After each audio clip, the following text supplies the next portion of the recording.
Bonjour, aujourd'hui on se retrouve pour discuter un peu de comment se lancer en informatique. Ça peut paraître très compliqué pour certains, ou même en fait la notion informatique ça peut être considéré un peu comme une boîte noire là, comme, comme je vous ai fait sur Blender. Euh, on va discuter un peu de ça, donc là je vous ai fait entre guillemets, vous allez voir c'est un petit support visuel mais très basique. Euh, En fait on va parler un peu de comment rentrer dans l'informatique, parce que pour moi il y a plusieurs portes d'entrée. En général, quand on me pose la question comment on commence en informatique, on me demande souvent quel langage apprendre en fait, comme s'il y avait un langage à apprendre à tout prix pour se lancer. Et en fait, moi je pense que c'est la mauvaise entre guillemets question qu'il faut se poser. En soi, si vous apprenez à programmer, il n'y a pas besoin d'apprendre à programmer sur un langage en particulier. La programmation, c'est une logique à avoir. Si vous avez cette logique, entre guillemets, peu importe le langage, après il faudra juste s'adapter à la syntaxe et aux spécificités de chaque langage, mais sinon ça sera entre guillemets facile. Si vous avez la logique, si vous savez ce que c'est une variable, si vous savez ce que c'est une fonction, des conditions, des choses comme ça, et des boucles, et ben en fait, une fois que vous savez ça, c'est commun à quasiment tous les langages.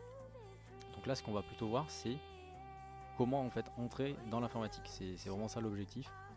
Pour moi, il y a plusieurs portes d'entrée, et ce qui est bien en fait, c'est que chaque porte ne vous ferme pas l'autre porte.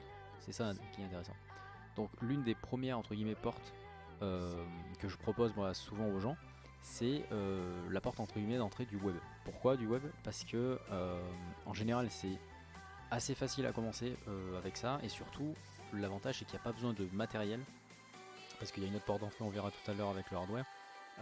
Donc la porte d'entrée du web, ce qui pour moi est une bonne porte d'entrée, c'est qu'en fait il y a, comme je vous l'ai dit, pas besoin de matériel. Un simple navigateur et un éditeur de texte au début peut faire l'affaire. Après, il y a pas mal d'éditeurs d'IDE gratuits euh, où il faut vite y aller dessus, parce que du coup ça va vous permettre d'avoir la coloration syntaxique, des choses comme ça, et du coup ça va vous aider dans le développement. Mais en fait, vraiment le web, l'avantage c'est que vous allez avoir un retour en fait sur expérience assez rapidement. Par exemple, si vous commencez par faire de l'HTML et du CSS, moi je conseille vraiment ça au début pour des personnes qui n'ont jamais fait de l'informatique. Pourquoi? Parce que déjà ça va les mettre en fait en confiance avec leur outil, savoir je sais pas, juste éditer des fichiers, être à l'aise avec ça, récupérer des fichiers sur internet, des photos, des vidéos, etc. Et en fait on va avoir un retour très rapidement. Quand vous faites du web, en 10-20 minutes vous allez pouvoir créer votre site, et votre site en fait à chaque fois que vous allez refresh, et hop, vous allez avoir un résultat. Le fait d'avoir ce résultat là, ça va vous motiver à continuer. En fait, quand vous n'avez pas de retour sur ce que vous faites, si vous commencez, imaginez, vous commencez toujours tout de suite par du C ou du C++, et là en fait, qu'est-ce que vous allez avoir au bout de quelques minutes? Vous allez avoir un résultat sur une console en noir et blanc. Moi c'est comme ça que j'ai commencé. J'ai commencé par du C, du C++, et ben en fait, moi ça me suffisait, moi ça me plaisait. Mais pour certains, j'ai fait des petits cours à des personnes comme ça sur du C, du C++. Quand ils avaient des retours sur une console en noir et blanc, en fait ils voyaient pas l'intérêt, et surtout qu'ils se disaient mais tout ça pour ça. Et en fait surtout du coup j'ai un peu changé entre guillemets mon fusil d'épaule, et maintenant je les fais commencer par du web quand ils ont jamais vraiment programmé. Du coup en fait on commence par ça. Ce qui est bien avec l'HTML CSS, c'est que c'est pas un langage de programmation à proprement parler, c'est un langage à balise. Et là en fait il est très simple, mais par contre il vous demande, en fait il est exigeant avec vous. Il faut pas faire de fautes, etc. Sinon votre page, la plupart ça sera tout cassé, et du coup vous aurez pas le résultat que vous voulez avoir. Donc il faut vraiment déjà en fait, ça permet d'avoir une certaine rigueur quand on tape. Et du coup l'avantage aussi surtout c'est d'avoir en quelques minutes un site assez joli en fait. Et c'est vraiment ça l'avantage. Et l'avantage de ça, de cette porte d'entrée avec le web, c'est qu'une fois que vous avez fait un peu d'HTML CSS, vous pouvez ajouter en fait d'autres langages, donc du JS notamment, pour ajouter des possibilités sur votre site. Et après, à un moment donné, vous aurez besoin de potentiellement de stocker des données. Donc il faudra ajouter potentiellement du PHP pour stocker et faire d'autres choses, faire un site du coup dynamique. Petit module de connexion, etc., gestion des utilisateurs, etc. Donc en fait, c'est vraiment, je trouve, une porte d'entrée vraiment bien pour la plupart des gens. Donc voici la première porte d'entrée, donc pour moi c'est le web. L'une des deuxièmes portes d'entrée, c'est le hardware. Donc là, il y a un peu plus de monde, et en fait, le hardware, c'est vraiment très large. Parce que d'un côté, moi, ce que je vous conseille de faire, si vous aimez en fait le hardware, ça peut, on peut parler, si on veut, des cartes électroniques, des PCB, des choses comme ça. Mais on peut parler à un niveau un peu plus simple au début. Pour moi, le hardware, ça commence vraiment pour faire de la maintenance de sa propre machine. Pour moi, quand vous commencez en informatique, vous pouvez commencer tout simplement par vous-même maintenir votre machine, votre équipement, connaître voilà, qu'est-ce que c'est une carte mère, qu'est-ce que c'est une carte réseau, etc., etc. Juste le fait de maintenir son propre système, d'être capable de le nettoyer aussi bien, on verra après au niveau du soft, mais en fait d'être capable de le maintenir et de pas l'envoyer chez un réparateur tous les 4 matins parce qu'il y a un truc qui marche pas. Le fait de savoir faire ça déjà, ça vous place plus au niveau d'un utilisateur lambda entre guillemets, mais déjà vous commencez l'informatique en soi. C'est vraiment une porte d'entrée. Donc moi ce que je vous conseille si vous vous orientez vers de la maintenance ou autre, ou même juste pour vous amuser, je vous conseille vraiment de récupérer des vieux PC et de vous amuser avec, d'essayer des trucs. Et en fait vous allez apprendre des choses. Si vous récupérez des vieux PC qui marchent plus, essayez de les réparer, par exemple des trucs tout bêtes. Mais ou même au contraire s'ils fonctionnent et qu'ils sont un peu vieux, vous pouvez vous permettre de tester des trucs. Changer les alims, je sais pas, changer la carte réseau, je sais pas, le mettre sous Linux, des choses comme ça. Après ça on verra, c'est plus côté soft, mais donc il y a ça au niveau maintenance déjà, c'est un premier point au niveau du hardware. Après le hardware aussi, il y a tout le côté électronique. En général, quand on parle hardware, on peut parler potentiellement carte Arduino, Raspberry, des choses comme ça. Après, à plus haut niveau, on peut parler STM32 ou autre. Il faut savoir qu'en fait, toutes ces cartes-là, le problème, en fait, justement, c'est qu'il faut un investissement potentiellement. Et encore, aujourd'hui, c'est un peu moins vrai parce que du coup, aujourd'hui, on a l'avantage d'avoir pas mal de simulateurs. Par exemple, si vous voulez commencer avec de l'Arduino et que vous n'en avez pas chez vous, vous pouvez commencer par exemple sur Tinkercad par exemple. Et là-dessus, vous allez pouvoir simuler un schéma. Donc avec un schéma électrique, donc avec une petite carte Raspberry ou quoi, non c'est plus remarqué il n'y a pas de Raspberry là-bas, c'est que de l'Arduino ou autre. Et vous allez pouvoir mettre du coup votre carte Arduino, des capteurs distance, des LED, etc. Des switches et autres. Et vous allez pouvoir coder du coup votre petit scénario et en fait le jouer directement. Et c'est vraiment c'est du C, quoi, c'est du C++ mais avec un ancien standard. Donc là vous allez vraiment avoir en fait le même code que si vous aviez la carte chez vous. Donc ça c'est vraiment un premier point pour commencer.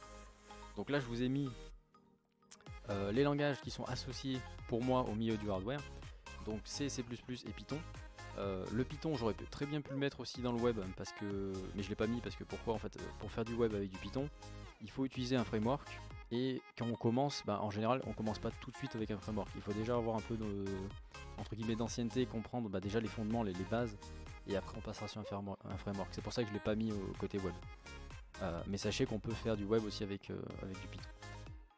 Donc pourquoi j'ai mis Python aussi, parce que du coup en hardware maintenant on peut faire du micro Python. Au niveau temps d'exécution ça sera la même chose, parce qu'en fait une fois que le code est compilé, ça vous fait un petit fichier ex et en fait un fichier HEX et vous allez pouvoir balancer votre firmware sur la carte et ça sera complètement transparent. Même si pour l'instant les plus dominants c'est C++. Donc voilà aussi du coup donc on a vu web et hardware. Maintenant on va voir du coup le côté soft. Et si vous regardez le côté soft, en fait on va retrouver les mêmes langages. La plupart du temps c'est du C, du C++ et du Python. Après il y a C#, etc. etc. On peut faire aussi du Java, pourquoi pas.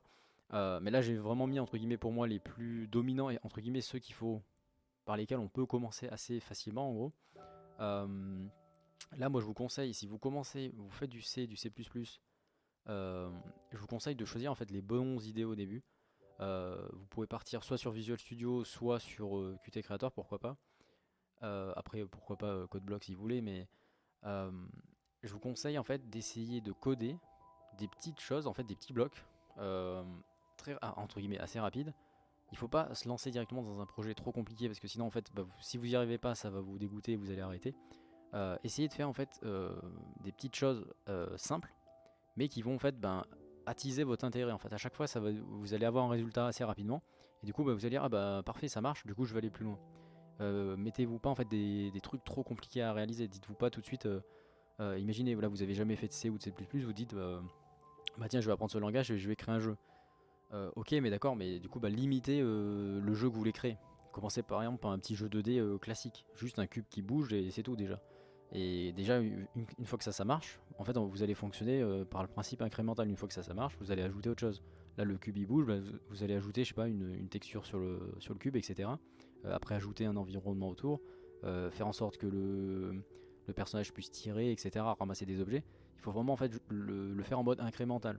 Si vous lancez des projets trop durs à faire dès le début, Et ça marche aussi bien en soft, en hardware que en web. Du coup là je l'ai caché, mais c'est pareil, dans ces domaines-là, par exemple en hardware, imaginez vous avez jamais commencé, vous avez jamais touché une Arduino ou autre, et vous voulez, je sais pas, vous dites bah je vais acheter plein de composants et je vais faire un robot, pourquoi pas, mais faites attention parce que vous allez potentiellement être déçu, surtout qu'en hardware, la moindre erreur de câblage, quand vous faites un code encore, en théorie vous pouvez rien casser, sauf, quoi, après ça dépend de ce que vous faites, mais euh, il faut faire attention. Le hardware, c'est justement vous travaillez avec du hard, du matériel. Donc en fonction de ce que vous faites, si vous pilotez votre moteur pas correctement ou autre, vous pouvez abîmer physiquement votre carte. Pareil, si vous faites une erreur de câblage, vous pouvez cramer une carte.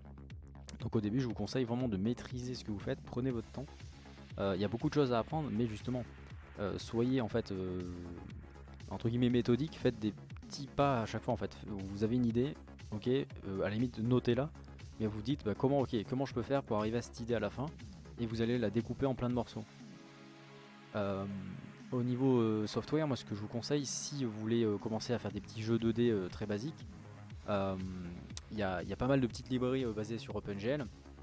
Donc essayez voilà, de trouver vos librairies qui vous conviennent. Il faut pas il faut pas partir trop loin. En fait ça sert à rien de prendre des choses trop compliquées. Et là où je veux en venir en fait avec ces 3 portes d'entrée, c'est que chaque porte d'entrée en fait potentiellement peut communiquer avec l'autre. Si vous regardez le hardware en fait, il communique avec le soft. Pourquoi? Parce qu'en fait, quand on fait du hardware, il y a un soft entre guillemets intégré, c'est ce qu'on appelle le firmware. En gros, c'est le programme qu'on va injecter sur la carte. Donc il y a des passerelles entre les deux. Si vous voyez, ils ont les mêmes langages, en fait ils partagent les mêmes langages. Donc si vous faites des softs, vous allez avoir potentiellement une porte d'entrée ici. Donc tout à l'heure je vous parlais là de librairie pour commencer des petits softs. Moi ce que je vous conseille par exemple c'est la SFML. C'est développé par un français. Ça peut être pratique pour vous si vous voulez créer voilà, un petit jeu basique au début où vous vous amusez en fait graphiquement. C'est vraiment ça qui peut être intéressant pour certains. Ceux qui veulent pas passer par la console en noir et blanc dès le début, vous pouvez commencer avec la SFML. Après il faut d'abord s'amuser un peu en C, en C++ pour quoi. Après je vous conseille d'utiliser C++ pour ça, mais amusez-vous un peu au début. Une fois en fait que vous êtes à l'aise avec la notion de variable, de fonction, de boucle, etc. En fait il faut vraiment maîtriser juste les bases. Et une fois que vous avez ces bases là, vous pouvez aller avec la SFML faire des petites choses et là commencer en fait à afficher des choses à l'écran. Et là en fait je pense que ça va potentiellement vous intéresser et vous allez pouvoir vous allez vouloir continuer je pense. Euh, donc en fait là je vous ai dit oui qu'il y avait des passerelles entre les portes d'entrée. Parce que par exemple regardez quand on fait du web on se dit ouais mais ok moi ce que je rêve de faire c'est du hardware et tu me dis de commencer par du web. Alors, là où en fait c'est pas du temps perdu au contraire. Parce que en fonction de ce que vous voulez faire, si c'est juste pour vous amuser à créer des trucs en DIY ou autre, euh, vous pouvez potentiellement commencer directement par le domaine qui vous plaît. Après, si c'est plus dans l'optique à terme de travailler dans l'informatique, en fait, tout ce que vous allez connaître en informatique, ça va être une force. Pourquoi? Parce que quand vous arrivez en entreprise, aujourd'hui, on veut des personnes qui savent, pas tout faire, mais on veut en fait des personnes qui sont bons dans le domaine pour lesquels on les embauche, mais aussi, il faut qu'ils connaissent le reste autour. Pourquoi? Parce qu'en fait, vous allez pouvoir collaborer plus facilement avec les équipes. Si votre rôle clé, c'est du hardware, c'est quand même bien que vous connaissez comment fonctionne le web pour justement faire de l'intégration avec les autres. Si votre carte hardware doit être contrôlée par le web, et en fait il faut que vous sachiez comment le web fonctionne pour faire la passerelle et communiquer avec les équipes qui gèrent ce côté-là. Et regardez, en fait je vais vous montrer très rapidement justement un petit truc sur lequel je travaille. Ça va être en fait le but c'est de contrôler des ESP, des cartes ESP. Du coup avec le web. Donc là je vous mets la petite page de contrôle, je vais vous afficher la petite caméra qui va bien. Tac. Alors là vous avez en fait une petite page web que j'ai fait juste en HTML HTML et CSS pur. Il y a un peu de JS, pourquoi? Parce que en fait le JavaScript il va permettre avec Ajax en fait d'envoyer des requêtes sur le SP, en gros sur le SP que vous voyez sur votre droite. En fait ici qu'est-ce qu'il y a? Il y a un serveur web et en fait quand je vais, là vous voyez il est connecté, par exemple là si j'allume la petite LED, normalement vous allez voir la petite LED qui va s'allumer. Tac tac. Voilà, donc là vous voyez la petite LED qui s'allume en rouge, là je reclique, elle va s'éteindre. Voilà, parfait. Là je vais contrôler le 7 segments, donc je vais lui demander d'afficher 5. Après je lui demande d'afficher 7. Tac tac tac. Donc ça c'est tout bête. Là je lui demande au servomoteur de tourner. Donc là je sais pas si vous voyez bien. Ok, il a tourné. Ah, il a glissé du coup d'ailleurs. Là il tourne. Parfait. Donc tout ça pour vous dire que ça en fait c'est très, très basique. Là si vous regardez, on a l'impression que si on regarde tout ce code, on a l'impression que c'est compliqué, etc. car on n'a pas fait d'infos. Mais je vous rassure, c'est vraiment tout bête. Regardez, là il y a en fait en tout le truc il fait quoi? Il fait allez, on va dire 200 lignes. Mais et encore, en fait je pourrais vraiment le simplifier. Là si vous regardez, là il y a 100 lignes déjà. C'est uniquement de l'HTML. Donc en fait si vous regardez, à chaque fois que vous avez bouton, c'est exactement le même bouton, c'est du copier-coller. Tout ça, il y a plein de choses qui sont identiques. Pareil, après là il y a des trucs que j'ai pas nettoyé encore, mais là si on regarde tout ça là, c'est quoi? C'est à chaque fois en fait j'envoie juste une requête sur la carte ESP. On a l'impression qu'on n'a jamais vu ça, que c'est compliqué, mais je vous assure que c'est pas compliqué du tout en fait. Il faut juste en fait l'avoir fait une fois, et une fois qu'on l'a fait, une fois qu'on a compris les blocs, en fait c'est vraiment ça qu'il faut se dire, c'est que tout ce que vous faites en info, c'est jamais perdu. En fait on va pas réapprendre tous les jours quoi. Aussi, on apprend tous les jours, mais on va pas repartir de zéro tous les jours. C'est ça qui est important. Peu importe ce que vous faites en info, ça va vous servir pour la suite. C'est vraiment ça qu'il faut se dire. Donc là la vidéo va commencer à être longue, donc ce que je vais faire, je vais vous laisser là pour aujourd'hui. N'hésitez pas dans les commentaires à me dire ce que vous pensez de cette vidéo et si vous avez des questions du coup pour commencer en info. Et du coup après je vous retrouverai dans une prochaine vidéo pour discuter de ça avec vous. A bientôt.